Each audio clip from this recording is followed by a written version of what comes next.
everyone, welcome to my channel. My name is Sabi, nursing and medical education. अगर हमारा video आपको अच्छा लगता है तो हमारे चैनल को सब्सक्राइब कीजिएगा, लाइक कीजिएगा। कोई डाउट हो तो आप लोग कमेंट कीजिएगा। ओके, तो आज हमारा टॉपिक है थर्मामीटर। थर्मामीटर क्या होता है, आज हम इसके बारे में पढ़ेंगे। हमने पिछली क्लास में पढ़ चुका है कि टेम्परेचर क्या होता है। टेम्परेचर वाइटल साइन हमने पढ़ा था। वाइटल साइन में हमने पढ़ा था टेम्परेचर कहाँ से लेते हैं और किस इक्विपमेंट से लेते हैं। ओके, इक्विपमेंट से लेते हैं। तो ऑब्जर्वेशन ऑफ पेशेंट में हमने वाइटल साइन में temperature, pulse, respiration, blood pressure and pain पढ़ा था। ओके, तो हम आज पढ़ेंगे थर्मामीटर के बारे में। थर्मामीटर है क्या चीज़ जिससे हमारी बॉडी का टेम्परेचर लिया जाता है। ओके, तो हम सबसे पहले पढ़ेंगे थर्मामीटर। थर्मामीटर क्या होता है, टेम्परेचर कैलकुलेटिंग डिवाइस होता है जिससे हमारी बॉडी का टेम्परेचर लिया जाता है। टाइप ऑफ थर्मामीटर क्या होता है, type of thermometer mercury thermometer, tympanic thermometer, portable thermometer and temperature probe होता है। आगे पढ़ेंगे method of taking temperature. Okay, method of taking temperature क्या होता है कि हम टेम्परेचर कहाँ कहाँ से लेते हैं। ओके, ओरल से लेते हैं, एक्जिलर से लेते हैं और रेक्टम से लेते हैं। ओके, तो 3 साइड से हम टेम्परेचर लेते हैं। ओके, टेम्परेचर हम लेते हैं तो इसमें ओरल से हमारा टेम्परेचर कितना होता है, 98.6 डिग्री फ़ारेनहाइट होता है। और एक्जिलर से हमारी बॉडी का टेम्परेचर होता है 97.6 डिग्री फ़ारेनहाइट होता है।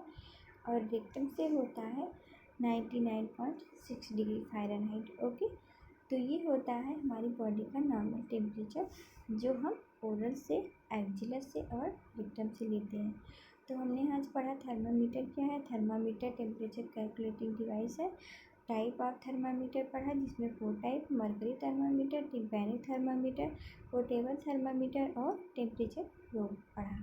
फिर उसके बाद हमने पढ़ा method of taking temperature. Okay, method of taking temperature में हमने पढ़ा ओरल 98.6 डिग्री फ़ारेनहाइट, एक्जिला, फिर उसके बाद रेक्टम। इसमें हम एक टेम्परेचर को मापने के लिए हम एक मेथड का यूज़ करते हैं जो है स्किन की सरफेस एरिया से हम टेम्परेचर को ले सकते हैं। ओके, इसमें कोई नॉर्मल रेंज नहीं होता, फिर भी हम इसी को टच करके हम उसको पता कर सकते हैं कि किसी पेशेंट को फीवर है। ओके, तो आज हमने इतना पढ़ा टेम्परेचर के बारे में। आगे हम पढ़ते हैं डिफरेंस। टेम्परेचर के बीच में डिफरेंस क्या क्या होता है। ओके, ओरल टेम्परेचर और एक्जिलरी टेम्परेचर के बीच में क्या क्या डिफरेंस है आज हम पढ़ते हैं। ठीक है, तो ओरल टेम्परेचर, एक्जिलरी टेम्परेचर, इनमें 1 डिग्री फ़ारेनहाइट का डिफरेंस होता है। ओके, और एक्जिलरी टेम्परेचर में और रेक्टल टेम्परेचर के बीच में 2.2 डिग्री फ़ारेनहाइट का डिफरेंस होता है। ओके,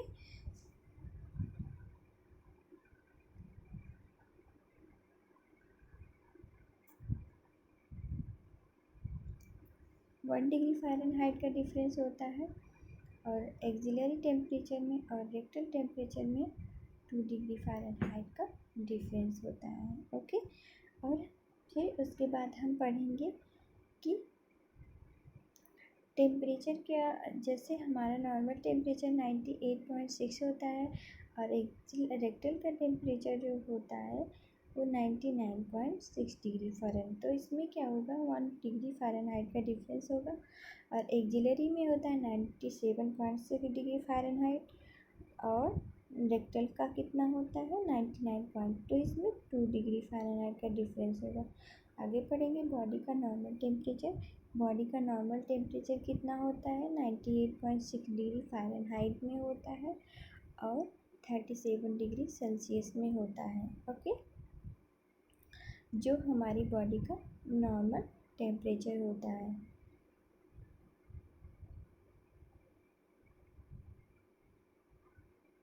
जिससे किसी भी पेशेंट का नॉर्मल टेम्परेचर होता है वो क्या होता है 98.6 डिग्री फ़ारेनहाइट और 37 डिग्री सेल्सियस। ओके, तो आज हमने पढ़ा इतना।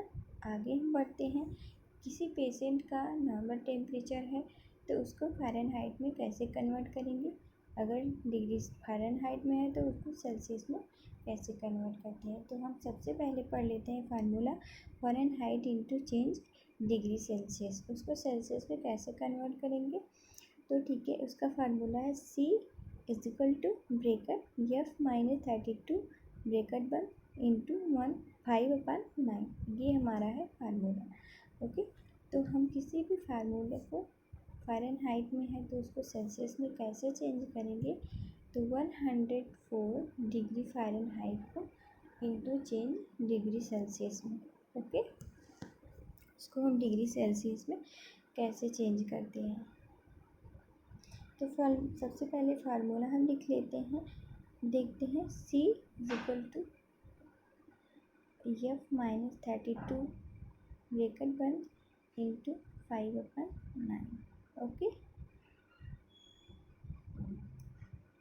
तो ये होता है फार्मूला। इसी के बेस पर हम क्वेश्चन को सॉल्व करेंगे। ओके, क्वेश्चन को सॉल्व करते हैं। तो यह फ़ारेनहाइट की जगह उसका मान रखेंगे 104 माइनस 32 इंटू 5/9।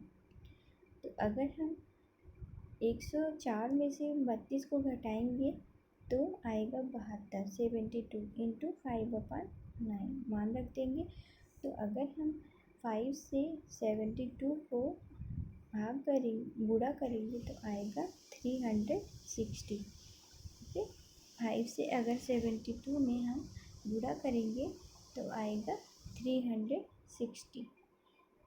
उसको हम लिखेंगे, इसको कट करेंगे, फिर उसके बाद लिखेंगे 360/9।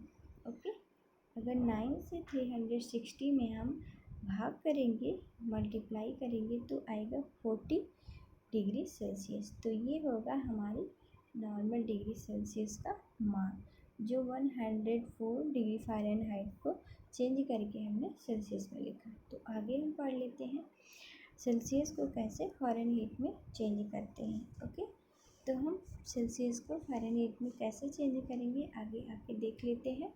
तो सबसे पहले हम लिखते हैं फार्मूला। ओके, फार्मूला में लिखेंगे bracket C into 9/5 bracket 1 plus 32। Okay, इसमें रहेगा 5/9 और इसमें रहेगा 9/5। ओके, इसमें माइनस को करते हैं और इसमें 32 को हम जोड़ देते हैं। तो ये हो गया हमारा फार्मूला। ठीक है, तो हम एक मान ले लेते हैं कि 37 डिग्री सेल्सियस को हम फ़ारेनहाइट में कैसे चेंज करेंगे। ठीक है, तो सबसे पहले हम लिखेंगे फार्मूला। ओके, फार्मूला लिखेंगे Fahrenheit is equal to bracket C into 9/5 bracket 1 plus 32। Okay, तो इसमें हम लिखेंगे इज इक्वल टू 37, इसका मान लिखेंगे 37 इंटू 9/5। Okay, plus 32। यदि हम 37 को 9 से गुणा करते हैं तो हमारा आएगा 333। ओके, अगर हम 37 को गुणा करेंगे 9 से तो हमारा मान आएगा 333। Okay, upon 5 plus 32। ओके,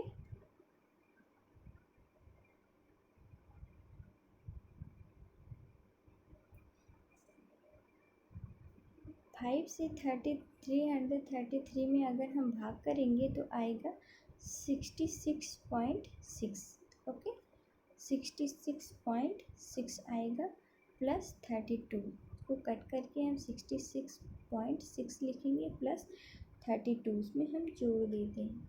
अब 66 को 32 में अगर जोड़ेंगे तो 6 2 8। ओके, 6 2 8। 8 को लिख देंगे, फिर उसके बाद 6 3 9 पॉइंट लगाएंगे, फिर उसके बाद 6 को उतार लेंगे डिग्री फ़ारेनहाइट में। तो ये हो जाएगा हमारा आंसर। ओके,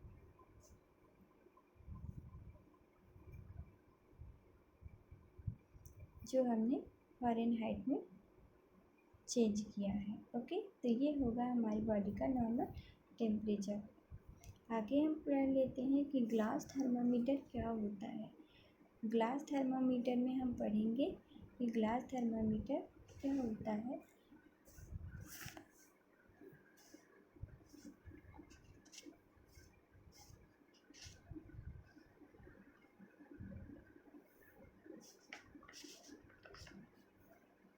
तो ग्लास थर्मामीटर में जो होता है वो एक कांच का होता है जिसमें मरकरी होती है। मरकरी को हम क्या करते हैं, उससे अगर हम किसी का टेम्परेचर लेते हैं तो मरकरी जो है वो हमारी ऊपर चली जाती है। ठीक है, अगर किसी को फीवर है तो वो ऊपर चली जाती है। तो मरकरी का यूज़ कहाँ होता है, ग्लास थर्मामीटर में। तो हम आइए देखते हैं। ओके,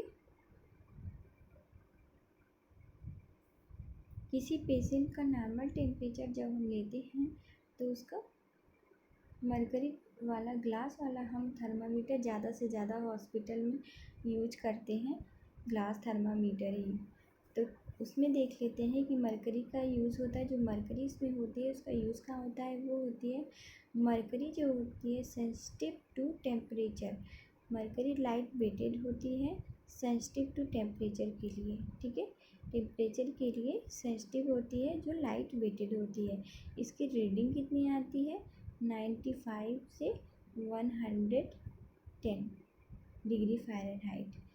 और सेल्सियस में कितना आएगा, 35 से 40 degree Celsius, 42 degree Celsius, sorry.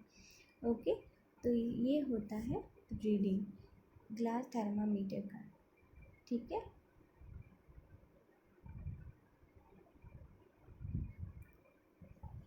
Glass thermometer में हम नॉर्मल टेम्परेचर, इसकी रीडिंग कितनी आएगी सेल्सियस और फ़ारेनहाइट में देख लिया। आगे हम पढ़ेंगे कि ग्लास थर्मामीटर को हम क्लीन कैसे करते हैं। Okay, cleaning thermometer. Glass thermometer को हम क्लीन कैसे करते हैं इसके बारे में हम आगे पढ़ते हैं। ओके,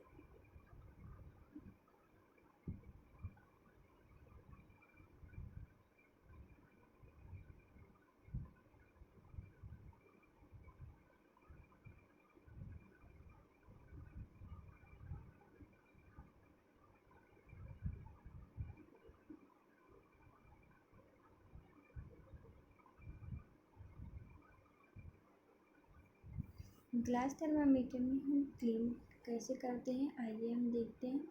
हम देख लेंगे कि बिफोर टेम्परेचर टेकिंग, टेम्परेचर को लेने से पहले हम ग्लास थर्मामीटर को क्लीन कैसे करते हैं। तो आइए हम देखते हैं इसमें कि किसी भी पेशेंट को या किसी भी पर्सन को हम जब टेम्परेचर लेने जाते हैं तो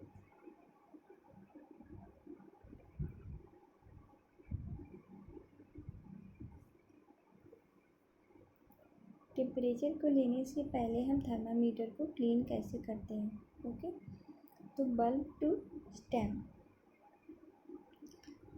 टेम्परेचर को लेने से पहले बिफोर टेम्परेचर टेकिंग में हम बल्ब टू स्टेम मतलब थर्मामीटर को हम बल्ब से स्टेम तक क्लीन करते हैं, वो भी वन टाइप में।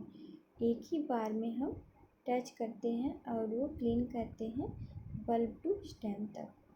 ओके, तो यहाँ देख लेते हैं बल्ब टू स्टेम पे। ये हो गया हमारा थर्मामीटर और ये पार्ट होता है बल्ब,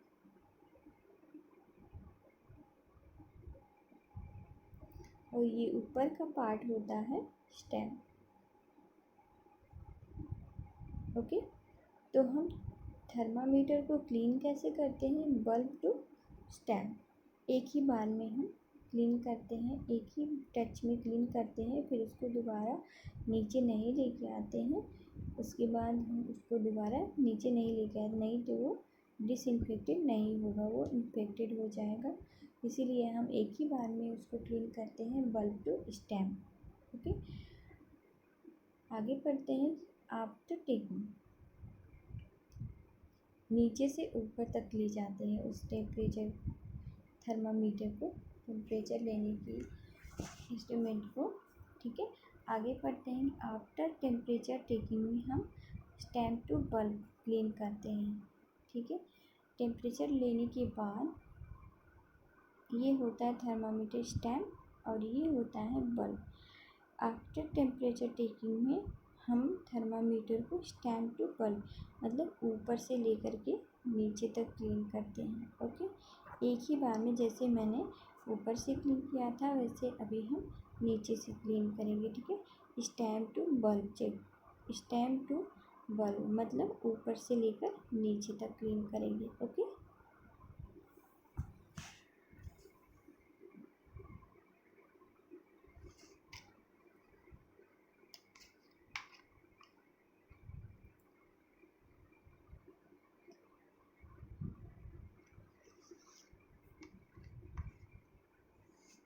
आगे हम पढ़ते हैं कि थर्मामीटर क्लीनिंग सॉल्यूशन क्या क्या होता है।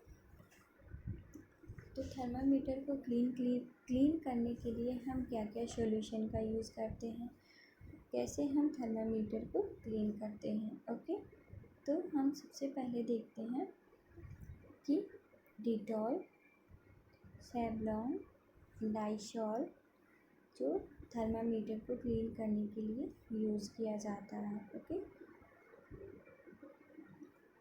Dettol, Savlon and लाइसॉल।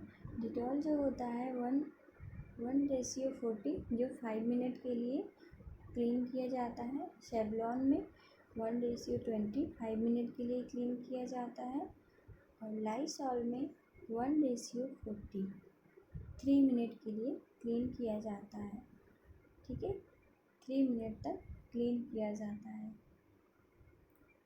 Method of temperature taking, method of temperature taking, method क्या होता है टेम्परेचर टेकिंग का, oral method. Okay, oral method, oral method से टेम्परेचर को कैसे लेते हैं। ओरल मेथड से हम टेम्परेचर को लेते हैं, गुड ब्लड सप्लाई होता है। ओरल मेथड से जब हम टेम्परेचर लेते हैं इसलिए लेते हैं क्योंकि गुड ब्लड सप्लाई होता है, अंडर द टंग होता है, फ्रीमुलम में रखते हैं, इसलिए थर्मामीटर से हम टेम्परेचर लेते हैं। तो इसके कंट्राइंडिकेशन क्या क्या होते हैं, तो थर्मामीटर में हमने ये सब पढ़ा, आगे हम पढ़ लेते हैं कंट्राइंडिकेशन क्या क्या होता है। ओके, ओरल सर्जरी हुई हो किसी पेशेंट की तो हम थर्मामीटर नहीं ले सकते हैं। कंट्राइंडिकेशन मतलब किन कंडीशन में ओरल से टेम्परेचर नहीं ले सकते हैं। ओके, तो हम इसमें देख लेते हैं किन कंडीशन में थर्मामीटर से ओरल टेम्परेचर नहीं ले सकते हैं, हम देखते हैं आगे। ओके,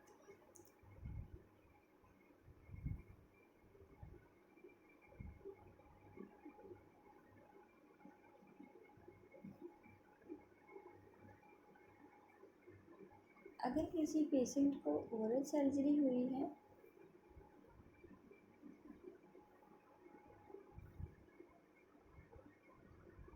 तो हमने पढ़ा इसमें थर्मामीटर क्लीनिंग के बारे में, डेटॉल, सेवलॉन, लाइसॉल।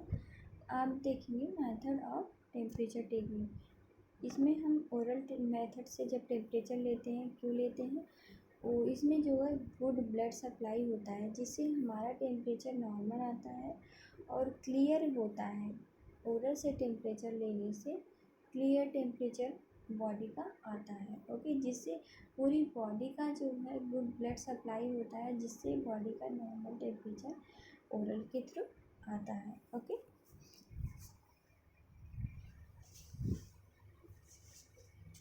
आगे पढ़ते हैं कि कंट्रा इंडिकेशन क्या क्या होता है। कंट्रा इंडिकेशन क्या क्या होता है इसमें, तो कंट्रा इंडिकेशन का मतलब होता है कि पेशेंट को किन किन कंडीशन में ओरल से टेम्परेचर नहीं ले सकते हैं। ओके, तो हम आइए आपको बताते हैं कि किन किन कंडीशन में हम ओरल से टेम्परेचर नहीं ले सकते हैं। अगर किसी पेशेंट को ओरल सर्जरी हुई है, ओके, किसी पेशेंट को किसी एक्सीडेंट की वजह से या किसी चोट की वजह से अगर पेशेंट की ओरल सर्जरी हुई है तो वहाँ पे हम ओरल से टेम्परेचर नहीं लेंगे। अगर किसी पेशेंट को क्लेफ्ट लिप या क्लेफ्ट पैलेट हुआ है तो इस कंडीशन में हम ओरल से टेम्परेचर नहीं लेंगे। अगर सीजर हुआ है या फिट्स होता है, मिर्गी आती है किसी पेशेंट को, तो भी हम उस पेशेंट को ओरल से टेम्परेचर नहीं लेंगे। एपिलेप्सी की कंडीशन है तो भी हम वहाँ पे ओरल से टेम्परेचर नहीं लेंगे। हाइपर वेंटिलेशन पे अगर पेशेंट है तो वहाँ पे भी हम टेम्परेचर नहीं लेंगे ओरली। माउथ ब्रीथिंग अगर अच्छी नहीं हुई हो तो भी हम ओरल से टेम्परेचर नहीं लेंगे। बिलो 6 ईयर बेबी मतलब 6 ईयर से कम अगर एज का बेबी है तो भी ओरल से टेम्परेचर हम नहीं लेंगे। ओके, तो कंट्राइंडिकेशन में हमने पढ़ा oral surgery, cleft lip palate, seizure, epilepsy, hyperventilation patient होगा तो भी नहीं लेंगे। माउथ ब्रीथिंग अगर उसकी नहीं हो रही, माउथ से ब्रीथिंग अगर हो रही है तो उस कंडीशन में हम ओरल से टेम्परेचर नहीं लेते हैं।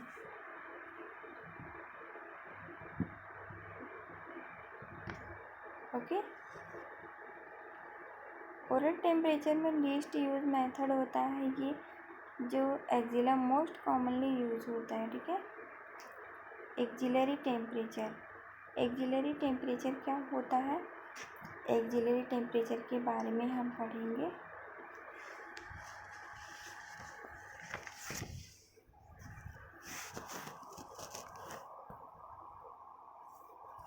एक्जिलरी टेम्परेचर में हम पढ़ेंगे कि एक्जिला से टेम्परेचर 3 मिनट तक रखते हैं। अगर हम एक्जिला से टेम्परेचर रखते हैं, अगर हम एक्जिला से टेम्परेचर लेते हैं तो थर्मामीटर को हम 3 मिनट तक रखते हैं, जिससे 97.6 डिग्री फ़ारेनहाइट का टेम्परेचर आता है। ये मोस्ट कॉमनली यूज मेथड होता है। इसका यूज जो है मोस्ट कॉमनली होता है, हम हर जगह पे इस मेथड का यूज़ करते हैं। तो हम इसमें कंट्राइंडिकेशन देख लेते हैं किन किन कंडीशन में एक्जिलरी टेम्परेचर नहीं लेना चाहिए। अगर किसी पेशेंट को स्वेटिंग हो रही है, तो उस कंडीशन में हम एक्जिला से टेम्परेचर नहीं लेंगे। अगर एक्सेस हेयर है किसी पेशेंट को या किसी पर्सन को एक्सेस हेयर है तो वहाँ पे हम एक्जिला से टेम्परेचर नहीं लेंगे। अगर एयर है, कॉन्टेक्ट है तो वहाँ पे भी हम और एक्जिला से टेम्परेचर नहीं लेंगे। ओके, रेक्टल टेम्परेचर क्या होता है? आइए हम आगे पढ़ते हैं कि रेक्टल टेम्परेचर में क्या होता है। ये रेक्टल टेम्परेचर में थर्मामीटर इंसर्टेड टू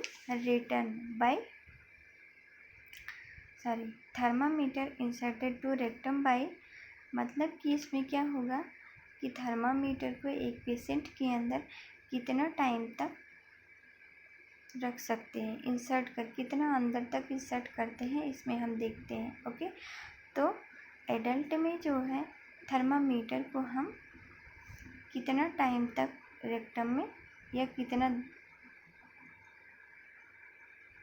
इंसर्ट करते हैं। ओके, तो इसमें एडल्ट में 3.5 सेंटीमीटर तक इंसर्ट करते हैं पेशेंट के रेक्टम में, और चाइल्ड में 2.5।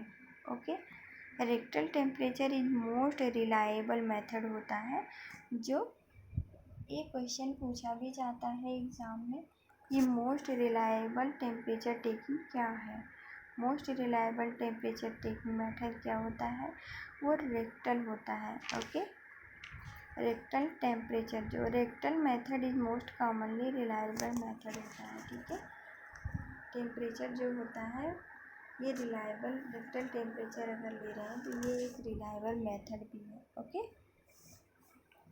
किन कंडीशन में नहीं लेना चाहिए रेक्टल से टेम्परेचर, तो हम आगे इसमें देखेंगे कि किन कंडीशन में टेम्परेचर नहीं लेना चाहिए। कंट्राइंडिकेशन, डायरिया, अगर किसी पेशेंट को दस्त हो रही है तो उस कंडीशन में हम रेक्टल से टेम्परेचर नहीं लेंगे।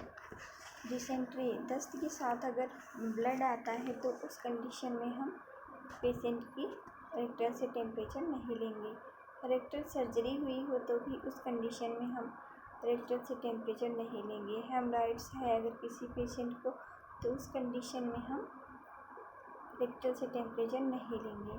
फिशर अगर है किसी पेशेंट को या फिस्टुला है तो उस कंडीशन में हम रेक्टल से टेम्परेचर नहीं लेते हैं। ओके, तो आज की हमारी क्लास यहीं तक।